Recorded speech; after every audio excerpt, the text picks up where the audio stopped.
Si riaccende il dibattito sul decoro nelle terme ugane. Nel fine settimana una coppia è stata fotografata a Montegrotto Terme mentre passeggiava in via Mezzavia in tenuta da spa. Nello scatto, ripreso da un residente, si vede lui in costume verde acceso, lei in bikini bianco, entrambi in ciabatte, quindi con tutta probabilità ospiti di una vicina struttura ricettiva.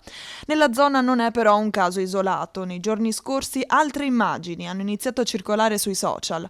2 uomini sono stati immortalati mentre passeggiavano in accappatoio in via Volta e Corso delle Terme.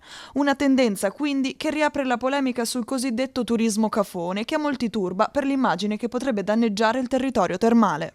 Non ci vedo nulla di scandaloso, in primo luogo perché non erano vicini a luoghi cosiddetti sensibili, in secondo luogo perché non sono stati fatti atti osceni in luogo pubblico, come si suol dire, e quindi dobbiamo essere un po' comprensivi. Magari le indicazioni da dare all'interno dell'albergo è quello, ecco, di evitare di uscire in abiti, non dico succinti, però in abiti che si usano in piscina.